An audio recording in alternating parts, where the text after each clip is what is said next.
السلام عليكم ورحمة الله وبركاته. ازيكم حبايبي؟ عاملين ايه؟ يا رب تكونوا بخير.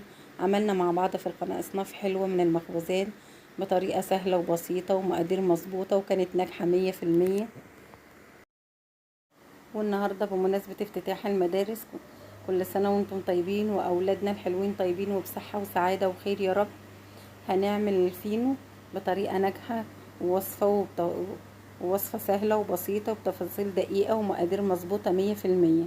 وعايزاكي تحفظيها عندك لأن هتحتاجيها كتير جدا في أيام المدارس. فحافظي عليها واحفظي المقادير دي كويس جدا، لأن هي دي المقادير المظبوطة. ويلا بينا نشوف المقادير. في بولة كبيرة بحط كوبايتين مية، ساعة الكوباية 200 جرام، وبخلي كوباية جنبي. عندي 5 معالق سكر، عندي 15 جرام خميرة، معلقتين خل، تلت كوب زيت. وبنقلب كل المكونات دي ببعض. ليه بقى؟ عشان نختبر الخميرة. اذا الخميرة عملت معاكي فقاعات يبقى في الخميرة سليمة ومظبوطة، لو ما عملتش فقاعات تبقى الخميرة فاسدة وغيريها. وعندي معلقة ملح على كيلو دقيق، بنقلبهم وانزل بيهم، وبالمعلقة الخشب كده بفضل اقلب. وفي المرحلة دي دلوقتي خلاص انا كده هستخدم ايدي بعجن، وكل ما بحتاج مية بحط بايدي حبة صغيرة لحد العجينة ما تقبل معايا المية، يعني الاقي العجينة المظبوطة في ايدي. احنا العجينة بتاعتنا النهاردة عايزينها طرية جدا بس مش بتلزق، يعني طرية بس مش بتلزق. تمام. عجينة الفينو بتبقى حلوة كده ومرنة في ايدي. وبعدين بنزل على الرخامة باخد ودي فيها بايدي كده. في المرحلة دي لقيتها محتاجة معلقتين دقيق، حطيت لها معلقتين دقيق. وتفضلي تاخدي وتدي في العجين كده. ليه بنعمل كده وبنعجن فيها كتير؟ عشان تربي العجينة، تربي عرق. انا كده سحبت من كوبايه الميه بتاعتي نص الكوبايه بس ميه، ما خدتش كل الميه. وببل ايدي كده بله بسيطه عشان العجينه تنعم في ايدي وتبقى مرنه. ودلوقتي اوان بقى الزبده، بننزل بمعلقتين زبده. طبعا العجينه بتفك في ايدك، لا ما تقلقيش، مش ما باظتش ومش محتاجه دقيق خالص. هي الزبده بس بتخلي العجينه تفك، وبعدين بتبتدي تلم في ايدك واحده بواحده. كل ما تعجني فيها وكل ما تديها وقت في العجين كل ما بتلم في ايدك وبتبقى جميله. خلاص احنا كده يعتبر في المرحله الاخيره في العجن. تمام. انا بريحها دقيقتين، بعد ما بلمها بريحها دقيقتين وارجع اعجنها كمان مره. خلاص كده بقت مظبوطه في ايدي وناعمه ومش مفتحه. بحطها في الطبق ونشد عليها ستريتش ونسيبها لمدة نص ساعة، من تلت ساعة لنص ساعة. بسم الله ما شاء الله. بعد ما خمرت شايفين عاملة ازاي العجينة؟ فارت يا جماعة في البولة. ودلوقتي بننزل بالعجينة نشيلها من الطبق، وما بفشش خمرها. ما بلعب ما بط... يعني ما بعجنش فيها تاني، لا بطلعها بقسمها نصين، ارولها كده واقطعها القطعة. تمام. وبركنها قدامي كده، بسحب منها واحدة واحدة واقطع قطع صغيرة. شوفي انتي بقى عايزة حجم الرغيف الفينو بتاعك قد ايه، عايزاه كبير عايزاه صغير. دي حبايبي العجينة بتاعت الفينو البلدي. الفينو البلدي بتاعنا بتاع زمان، بتاع الافران البلدي، مش بتاع الافران دلوقتي بقى.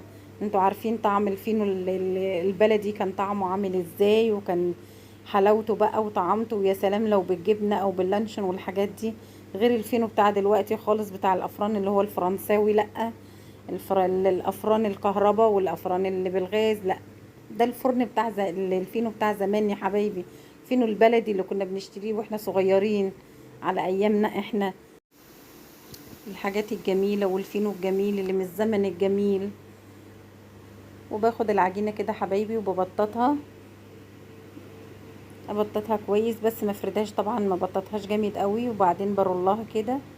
طبعا اللفات دي بتعمل لي الرولز اللي هو جوه في الرغيف، بتعمل اللب اللي هو جوه الرغيف بالظبط دوت.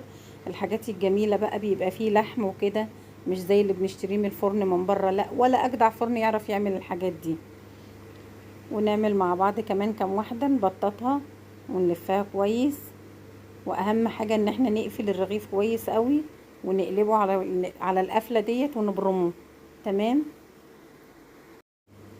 واحنا بنتكلم مع بعض كده وسارحين، ما تنسونيش بقى باللايك والشير، ما تنسونيش بالاشتراك، ما تنسونيش بكومنت جميل كده يفرحني. حبايبي، انا والله ربنا وحده يعلم، انا بقول كل حاجة بمصداقية، وكل المقادير بتاعتي بمصداقية، مصداقية كاملة يعني والمقادير مظبوطة. والنهاردة ان شاء الله هكتب لكم المقادير بالجرام وبالكوباية، وهسيب لكم في صندوق الوصف اللينك بتاع البسكوت والبريوش والبيتزا، المخبوزات اللي عملناها. حبايبي ما تنسونيش بقى ان شاء الله كده تدخلوا على القناة وتشوفوا الحاجات الجميلة اللي عملناها مع بعض. وكده حبايبي احنا خلصنا الفينو بتاعنا كله، قطعناه. ودي كانت كل الكمية بتاعتنا، كانت عمل معانا 24 رغيف. بنغطيها دلوقتي ونسيبها تخمر. شوفوا حبايبي بعد ما خمرت بسم الله ما شاء الله الرغيف علي وبقى جميل ازاي. بجيب معلقه سكر ومعلقتين لبن، 3 معالق لبن، واقلبهم كويس قوي، وادهن وش الرغيف. طبعا لما انتي بتدهني وش الرغيف باللبن بيديله طراوه، وبيمنع الرغيف ان هو ينشف الماده السائله بتاعته كلها وما يعملش طبقه على الوش. بندهن كل الكميه حبايبي بتاعتنا، وبتدخلي اول صاج الفرن انت عملتيه، يعني اول صاج عملتيه بتدخليه. تمام؟ ليه بقى؟ لان اول صاج هو اللي بيخمر الاول، فما ينفعش استنى العجين يخمر وبعدين ادخل الصاج الاخراني الكبير، طبعا هيزيد خمره وهيبقى هيفوش منك كده ويبقى فاضي من جوه. تمام؟ فاحنا بندخل الصاج اللي انت عملتيه الاول خالص، اول صينيه عملتيها بتدخليها، واخر واحده طبعا هي اخر واحده بتدخل الفرن. وبندخله الفرن على درجة 210. لو انت عندك الشواية بتولع مع الفرن تحت، بتولعي فوق وتحت، وتلفي الصاج كل شوية عشان يتلون معاكي وكمان ما ياخدش لون غامق. شايفين حبايبي؟ ده بعد دقيقتين بص تلون وبقى جميل ازاي. طبعا انا بسيبه في الفرن لحد ما ياخد اللون الطبيعي كده. خلاص طلعنا كل الفينو بتاعنا. شايفين الجمال والحلاوة؟ شايفين بقى الفينو متقمع وجميل ازاي؟ لا وايه، وفي منتهى الطراوه.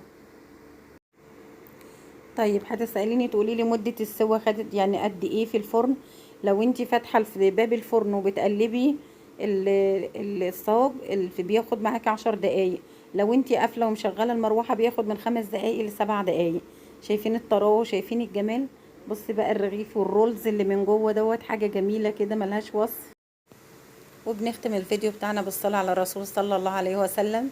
وعايزة اقول لكم لو في حاجة تانية اكتبولي في الكومنتات، عايزيني اعمل ايه، مخبوزات، فطاير، كرواسون، اي حاجة حبيتوها قولولي عليها واللي اطلبوها مني. واشوفكم في فيديو جديد ووصفة جديدة ان شاء الله. والسلام عليكم ورحمة الله وبركاته.